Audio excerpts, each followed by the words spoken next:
नमस्कार दोस्तों, electromagnetic channel में आप लोगों का एक बार फिर से स्वागत है। दोस्तों, हम लोग का यूपी पॉलिटेक्निक थर्ड सेमेस्टर के सब्जेक्ट मशीन फर्स्ट का लेक्चर सीरीज चल रहा था, जिसमें हम लोग दूसरे चैप्टर को पढ़ रहे थे, जिसमें डीसी मशीनों के भागों के बारे में पढ़ना था, कंस्ट्रक्शन ऑफ डीसी मशीन्स। इसमें हम लोग एक या दो हेडिंग को पढ़ चुके थे और कल के ही लेक्चर में हम लोगों ने कुछ टर्म के बारे में बात किया था, जिसमें हम लोग हिस्टैरिसीस लॉस और एडी करंट लॉस को पढ़ा था। हिस्टैरिसीस लॉस और एडी करंट लॉस में कुछ टॉपिक्स रह गए थे, उसको हम आज कवर कर लेंगे।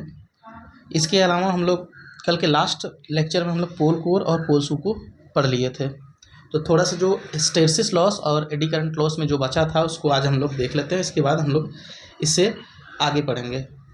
तो आइए इसको समझ लेते हैं। देखिए, जो हमारा हिस्टैरिसीस लॉस था, पहला क्या था? हिस्टैरिसीस लॉस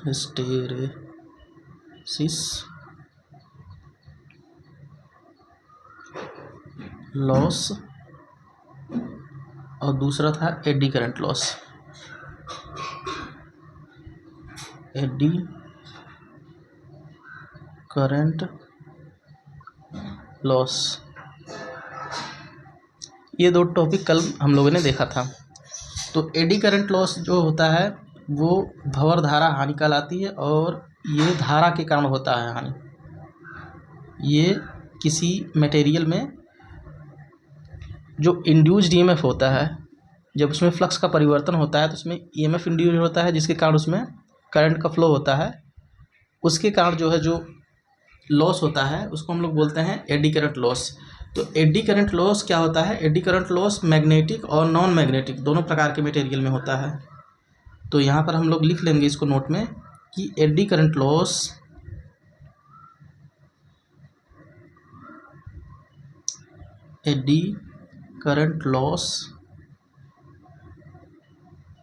मैग्नेटिक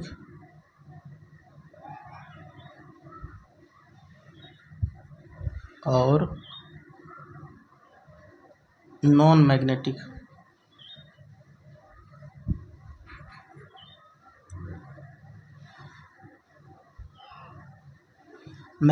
और नॉन मैग्नेटिक मेटल्स में।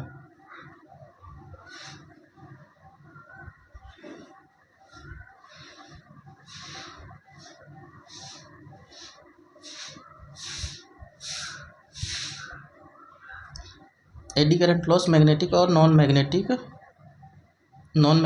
मेटल्स में होता है। अगर यहाँ पर हम लोग लिख देते हैं कि एडी करंट लॉस मैग्नेटिक और नॉन मैग्नेटिक मटेरियल में होता है, तो मटेरियल में आ जाता है, लकड़ी भी आ जाता है, तो लकड़ी में नहीं, यहाँ हम लोग मेटल्स की बात कर रहे हैं, जैसे एल्युमिनियम,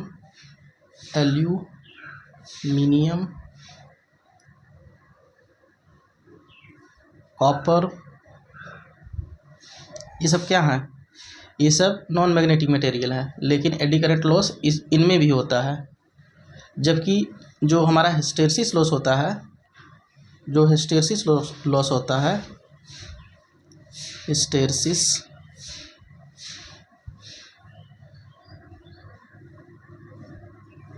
लॉस केवल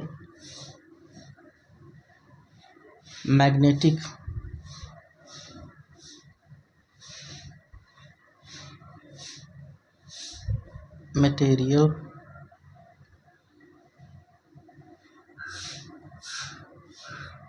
में होता है।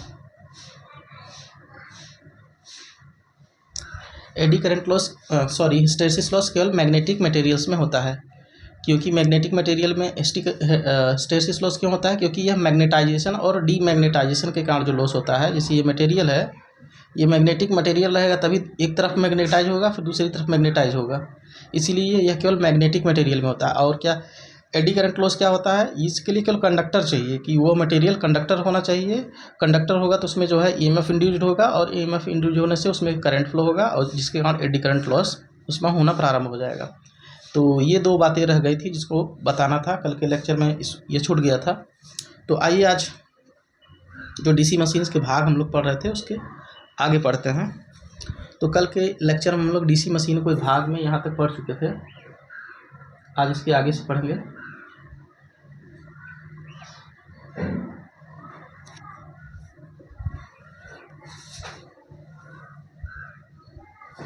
पोल कोर और पोल शू, इसको हम लोग कल देख लिए थे, इसका कार्य भी देख लिए थे। आज इसके आगे से देखेंगे।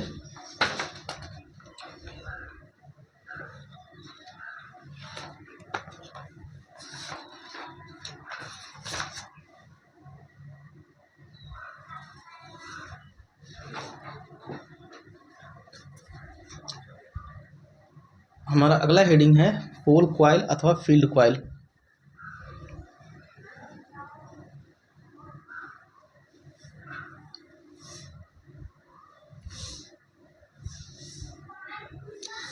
इसका सबसे पहले चित्र देख लेते हैं, तब समझ में आएगा, नहीं तो ऐसे समझ में नहीं आने वाला है।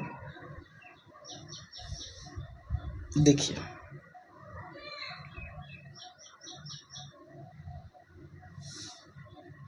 यहाँ पर ये रहा इमेज।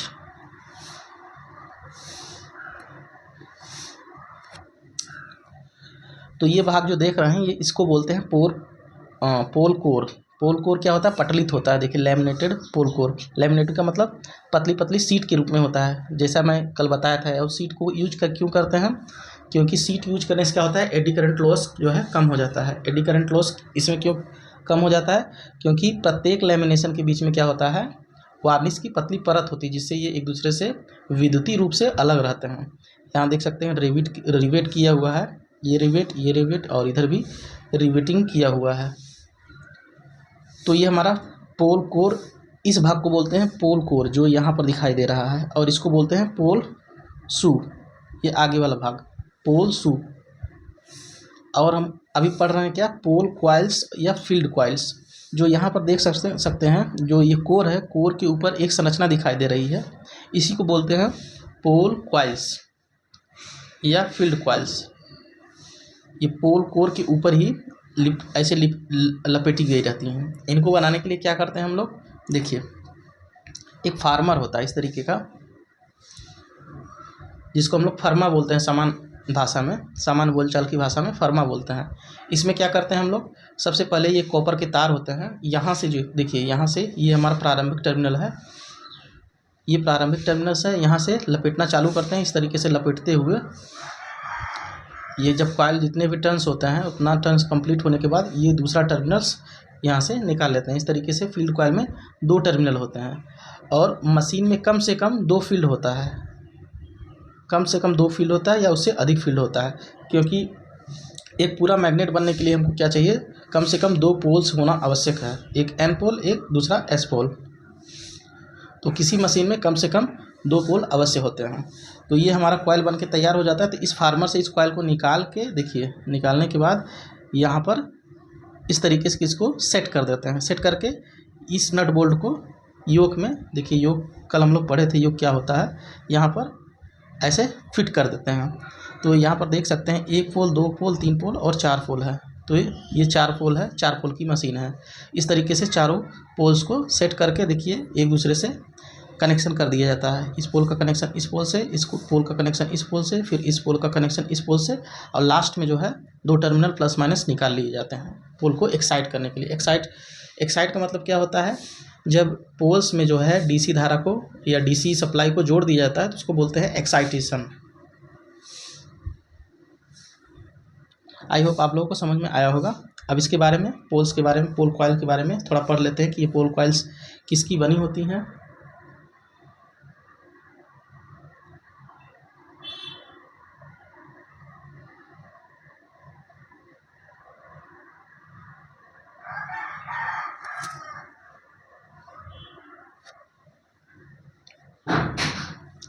देखिए, फील्ड कॉइल इनेमल कॉपर तार की बनी होती हैं। इनेमल मतलब क्या होता है, उनके ऊपर इनेमल की लेयर की गई होती है ताकि एक दूसरे से शॉर्ट ना हो। फील्ड कॉइल इनेमल कॉपर तार की बनी होती है, जिन्हें फार्मर पर लपेटकर फील्ड कोर जैसी संरचना प्रदान कर देते हैं। जो फार्मर था उस पर लपेटने से वो फील्ड कोर जैसी संरचना प्राप्त कर लेती है, जिससे फील्ड कोर में आसानी से सेट हो जाती है। अतः इन्हें फील्ड कोर पर नट बोल्ट की सहायता से स्थिर कर देते हैं और फील्ड कॉइल के कनेक्शन इस प्रकार किए जाते हैं कि डीसी मशीन में उत्पन्न पोलों की ध्रुवता क्रमशः उत्तर दक्षिण तथा या दक्षिण उत्तर हो। उत्तर दक्षिण या दक्षिण उत्तर का मतलब क्या है कि ये कनेक्शंस इस तरीके से किए जाते हैं कि एक के बाद क्रमिक रूप से हो, एन है फिर एस है फिर एन है फिर एस है, इस तरीके से क्रमिक रूप से हो। इस तरीके से कनेक्शन किया जाता है कि अगर सप्लाई दिया जाए तो ये क्रमिक रूप से एक दूसरे को एन एस के क्रम में उत्पन्न हो। अब फील्ड कॉइल का क्या कार्य होता है? फील्ड कॉइल में डीसी धारा प्रवाहित करने पर ये स्थिर प्रकृति का चुंबकीय क्षेत्र उत्पन्न करती है, जिससे मशीन के अंदर चुंबकीय फ्लक्स स्थापित हो जाता है। जब इसमें धारा प्रवाहित की जाएगी फील्ड कॉइल्स में, तो इसमें धारा प्रवाहित करने पर क्या होता है, प्रत्येक कंडक्टर जो है, अगर धारावाही कंडक्टर है तो उसके इर्द गिर्द क्या होता है, चुंबकीय क्षेत्र उत्पन्न होता है। तो फील्ड कॉइल के चारों तरफ भी चुंबकीय क्षेत्र उत्पन्न होता है। तो चुंबकीय क्षेत्र उत्पन्न करना इसका मुख्य उद्देश्य होता है कि मशीन के अंदर चुंबकीय बल रेखाएं उत्पन्न हो या चुंबकीय क्षेत्र उत्पन्न हो। अब इन चुंबकीय क्षेत्र में जब हम लोग आर्मेचर को रखेंगे तो आर्मेचर में भी कंडक्टर होता है। तो हम लोग जानते हैं कि जो है किसी चुंबकीय क्षेत्र में कोई कंडक्टर रखा हो तो उस पर कोई बल लगता है और इस बल के कारण ये मशीन घूमने लगती है यदि मोटर के रूप में काम कर रही है। तो उसको हम लोग बाद में पढ़ेंगे। अभी केवल जो मुख्य मुख्य भाग हैं उन भागों के कार्य और वो किसके बने होते हैं इसको हम लोग पढ़ रहे हैं। तो हमारा अगला टॉपिक है आर्मेचर। आर्मेचर क्या होता है, सबसे पहले इसका फिगर देख लेते हैं, फिर इसको हम लोग पढ़ेंगे। देखिए,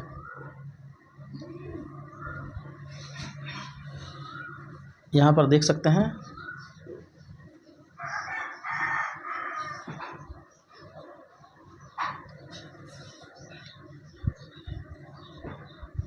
ये हमारा आर्मेचर है। ये आर्मेचर कोर है, एक तरीके से समझ लीजिए। इसमें ये यहाँ पर एक शाफ्ट लगी होती है। शाफ्ट ये जो देख रहे हैं यहाँ पर एक होल दिखाई दे रहा है, इसमें एक शाफ्ट लगी होती है। ठीक, ये मशीन का जो है फ्रंट व्यू है सामने से देखने पर। तो ये देख सकते हैं ये योक है हमारा और ये मैग्नेटिक फ्लक्स की, ये मैग्नेटिक फ्लक्स का रास्ता है, इधर से इधर, इधर से इधर, फिर इधर से इधर, इधर से इधर, ये मैग्नेटिक फ्लक्स का रास्ता है। और इसी के बीच में जो है ये आर्मेचर रखा होता है। यहाँ पर देख सकते हैं ये आर्मेचर ही रखा हुआ है जो फ्रंट व्यू लिया गया है सामने से।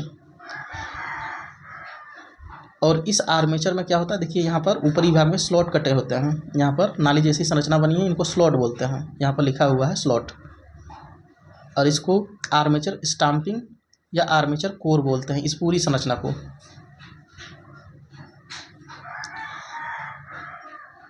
तो ये किसका बना होता है, ये सिलिकॉन स्टील का बना होता है। ये सिलिकॉन स्टील की पत्तियों का बना होता है। ये भी पत्ती के रूप में होता है, क्योंकि इसमें भी क्या होता है, अल्टरनेटिंग जब मशीन चलती है, देखिए जब ये यहाँ पर घूमेगी तो इसके कोर के जो फ्लक्स हैं परिवर्तित होंगे। कभी एन के सामने आएगा, कभी एस के सामने आएगा, कभी एन के सामने आएगा, कभी एस के सामने आएगा। तो यहाँ पर चुंबकीय क्षेत्र में परिवर्तन होगा।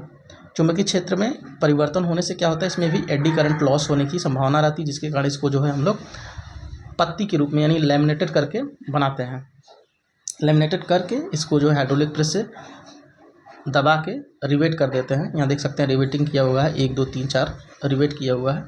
और इन स्लॉटों में क्या करते हैं, कंडक्टर्स को रखते हैं। तो ये चित्र आप लोगों को समझ में आ गया होगा। अब इसका थ्योरी देख लेते हैं।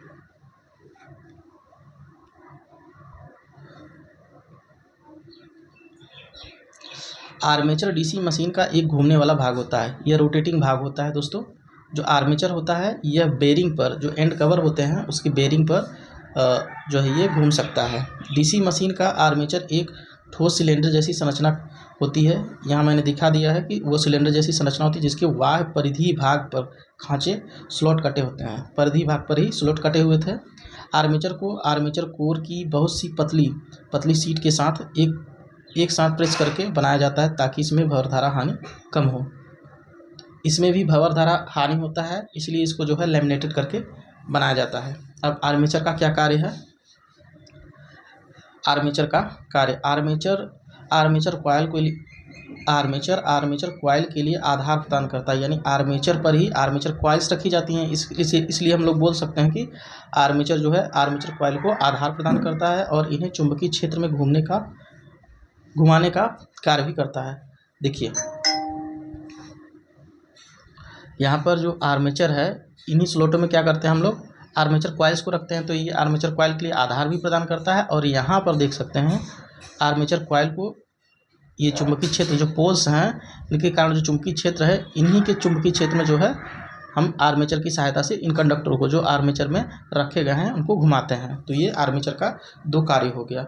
पहला कार्य क्या है, आर्मेचर कॉइलों के लिए आधार प्रदान करना और इन्हें चुंबकीय क्षेत्र में घुमाने का कार्य भी करता है। इसके अलावा चुंबकीय फ्लक्स को कम रिलक्टेंस का पाथ भी प्रदान करता है, क्योंकि यह सिलिकॉन स्टील का बना होता है। यह एक मैग्नेटिक मटेरियल होता है जिसके कारण जो है इसमें से फ्लक्स आसानी से पार हो सकते हैं, अतः यह चुंबकीय फ्लक्स को कम रिलक्टेंस का पाथ भी प्रदान करता है।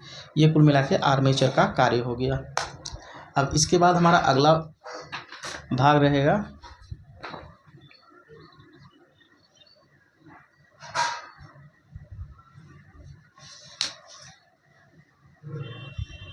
अब यहाँ पर आर्मेचर के बारे में कुछ टेक्निकल्स डेटा दी गई हैं, इसको आप लोग याद कर लीजिएगा। और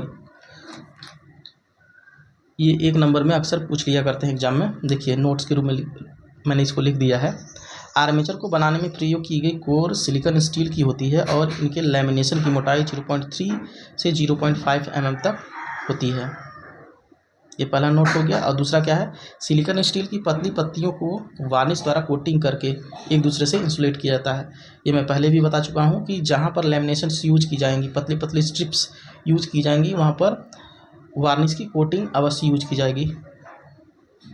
वार्निश की कोटिंग यूज करने से क्या होता है, ये एक दूसरे से विद्युतीय रूप से अलग हो जाते हैं, जिससे क्या होता है जो एडी करंट लॉस होता है उसको उपयुक्त पाथ नहीं मिल पाता, जिसके कारण वो पूरे के पूरे भाग में प्रवाहित नहीं हो पाती, जिससे हमारा जो है जो एडी करंट लॉस होता है वो घट जाता है। अब अगला टॉपिक हमारा रहेगा आर्मेचर कॉइल्स। देखिए जो और आर्मेचर की जो स्लॉट कटी थी उसमें हम लोग आर्मेचर कॉइल्स को रखते हैं। तो आर्मेचर कॉइल्स किसकी बनी होती हैं, आर्मेचर के लिए स्लॉटों में रखे कॉइल को आर्मेचर कॉइल कहते हैं। या इस तरीके से भी हम लोग लिख सकते हैं, आर्मेचर के स्लॉटों में रखे कंडक्टर को आर्मेचर कॉइल्स कहते हैं। आर्मेचर कॉइल भी इनेमल्ड कॉपर तारों की बनी होती है। यह भी इनेमल्ड कॉपर तारों की बनी होती है, जो कि फील्ड कॉइल भी इनेमल्ड कॉपर तार की बनी होती थी।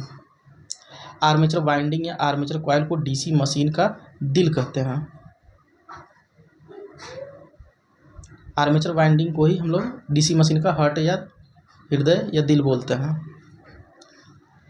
इसमें नोट के रूप में 1-2 बातें हैं, इसको आप लोग ध्यान रखिएगा। पहला है, जनित्र की स्थिति में आर्मेचर कॉइल में ही ईएमएफ प्रेरित होती है, अतः जनित्र की स्थिति में आर्मेचर में यांत्रिक ऊर्जा विद्युत ऊर्जा में बदलती है। जब हमारा मशीन जो है जनरेटिंग मोड में काम करता है, यानी डीसी मशीन को हम लोग जनरेटर की तरह भी यूज कर सकते हैं और मोटर की तरह भी यूज कर सकते हैं। तो जब पहली स्थिति जब हमारा जो है मोटर के रूप में ना कार्य करके जनरेटर के रूप में काम करता है मशीन, तो जनरेटर के रूप में जब कार्य करता है तो जो ईएमएफ प्रेरित होता है वह किस में प्रेरित होता है, आर्मेचर कॉइल से ही प्रेरित होता है। अर्थात हम कह सकते हैं कि आर्मेचर कॉइल्स में ही यांत्रिक ऊर्जा विद्युत ऊर्जा में कन्वर्ट होती है। यहाँ पर लिखा हुआ है कि आर्मेचर में यांत्रिक ऊर्जा विद्युत ऊर्जा में बदलती है। और दूसरी स्थिति में जब हमारा मशीन जो है मोटर के रूप में काम करता है, तब क्या होता है, डीसी मोटर की स्थिति में आर्मेचर वाइंडिंग में धारा प्रवाहित होने से इसमें घूर्णन होता है, अर्थात विद्युत ऊर्जा यांत्रिक ऊर्जा में बदलती है। तो कुल मिलाकर हम लोग बोल सकते हैं आर्मेचर जो है एक कन्वर्टर की तरह काम करता है। यदि मशीन जनरेटर के रूप में काम कर रही है तो यांत्रिक ऊर्जा को विद्युत ऊर्जा में बदलती है, और मशीन मोटर के रूप में काम कर रही है तो विद्युत ऊर्जा को यांत्रिक ऊर्जा में बदलने का काम करती है क्या, आर्मेचर।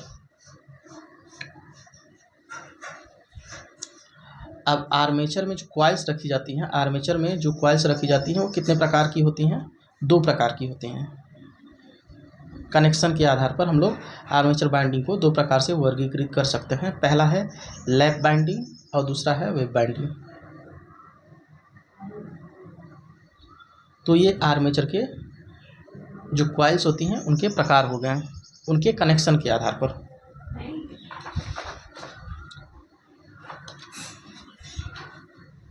तो इसमें सबसे पहला प्रकार हम लोग देखते हैं लैप बाइंडिंग।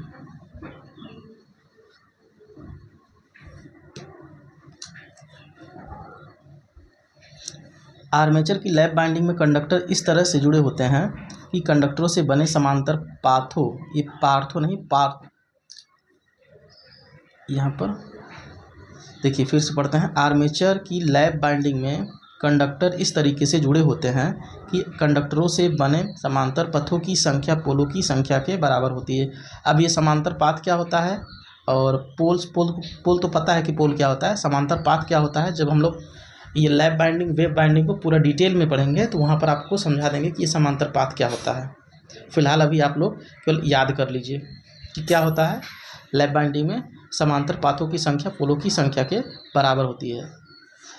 यदि डीसी मशीन के संदर्भ में बात करें तो मशीन में पोलों की संख्या को हम लोग पी से प्रदर्शित करते हैं। मशीन में पोल की संख्या को हम लोग पी से प्रदर्शित करते हैं और आर्मेचर में कुल कंडक्टरों की संख्या को जेड से प्रदर्शित करते हैं। आर्मेचर में कुल कंडक्टरों की संख्या, जो आर्मेचर में कॉइल रखी हैं उनमें कंडक्टर्स होते हैं, उन कंडक्टरों की संख्या को, टोटल कंडक्टरों की संख्या को हम लोग जेड से प्रदर्शित करते हैं और समांतर पाथों की संख्या को हम लोग ए से प्रदर्शित करते हैं। ये जो नोटिफिकेशंस हैं, जितने भी प्रदर्शित की जाने वाली चीज़ें हैं, इनको आप लोग याद रख लीजिएगा, क्योंकि हम लोग जब फॉर्मूला बनाएंगे ईएमएफ इक्वेशन उसमें इसका यूज होगा। डीसी मशीन के आर्मेचर वाइंडिंग की लैप बाइंडिंग में ब्रशों की संख्या पोलों की संख्या के बराबर होती है। तो यहाँ पर तीन बातें हो गई। पहला क्या, कंडक्टरों से बने समांतर पाथों की संख्या पोलों की संख्या के बराबर होती है और पोल्स की संख्या जो है ब्रशों की संख्या के बराबर होती है। यानी तीनों चीज़ें लैप बाइंडिंग में एक दूसरे के बराबर होती हैं। कौन कौन चीज़ें, पहला ब्रशों की संख्या, दूसरा पोल्स की संख्या और तीसरा समांतर पाथों की संख्या। लैप बाइंडिंग में डीसी मशीन की स्थिति में ये तीनों आपस में बराबर होती हैं। तो इसको हम लोग यहाँ पर डिटेल में लिख सकते हैं। डिटेल में क्या है, इसको नोट के रूप में लिख सकते हैं कि लैप बाइंडिंग में क्या होता है, समांतर पाथ बराबर पोल की संख्या बराबर ब्रशेस की संख्या। ये केवल लैप बाइंडिंग के लिए।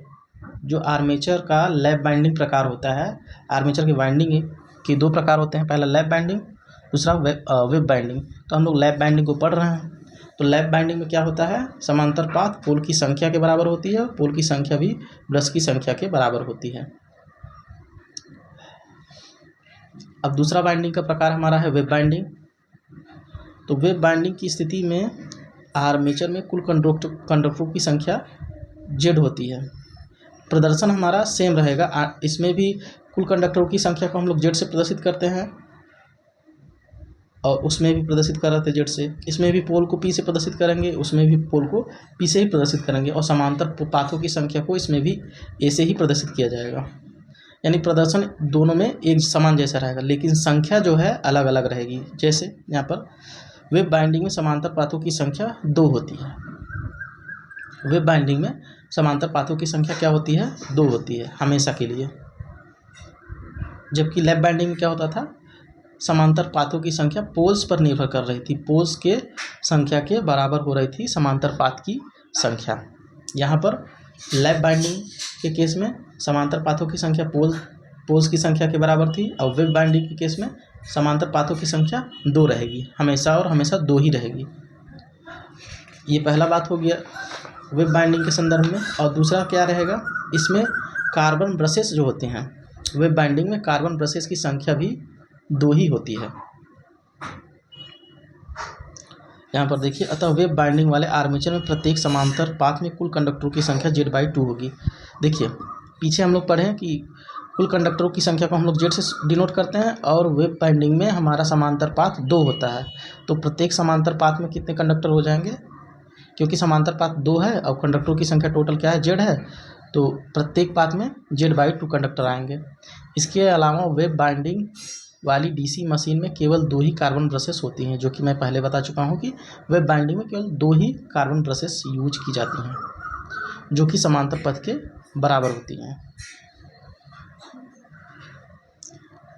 अब वेब बाइंडिंग और लैप बाइंडिंग में जो है कुछ डिफरेंस होता है।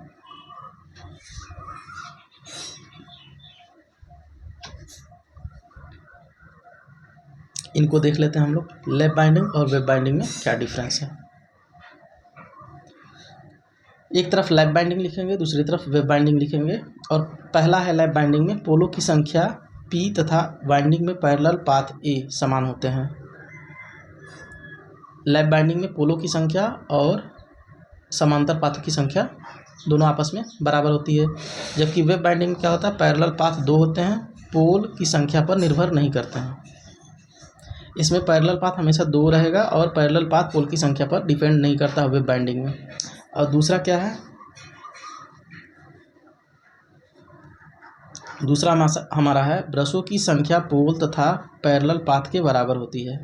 इसमें जब जो कार्बन ब्रशेस यूज की जाती हैं उनकी संख्या पोल्स तथा पैरेलल पाथ के बराबर होती है। जबकि इसमें क्या होता है, ब्रशों की संख्या हमेशा 2 ही होती है। ब्रशों की संख्या हमेशा 2 होगी और ये पोल पर डिपेंड नहीं करती। तीसरा है, यह अधिक धारा तथा कम वोल्टेज वाली डीसी मशीन में उपयोग की जाती है। ये सबसे इम्पोर्टेंट बात है। सबसे महत्वपूर्ण बात ये है कि लैप बाइंडिंग जो लैप बाइंडिंग होती है वो अधिक धारा और कम वोल्टेज वाली मशीन के लिए उपयोग की जाती है। अधिक धारा और कम वोल्टेज वाली मशीन के लिए उपयोग की जाती है क्या, लैप बाइंडिंग। और वेब बाइंडिंग क्या होती है, इसका जस्ट उल्टा होती है। इसमें वोल्टेज अधिक रखा जाएगा और करंट कम। उच्च वोल्टेज तथा कम धारा के लिए यह उपयोग की जाती है वेब बाइंडिंग। तो आई होप आप लोगों को यहाँ तक समझ में आया होगा। आज के लिए इतना ही रहेगा। यदि आज का वीडियो लेक्चर आप लोगों को समझ में आया है, अच्छा लगा है, तो आप लोग जो है चैनल को लाइक करें और वीडियो को लाइक करें, चैनल को सब्सक्राइब करें।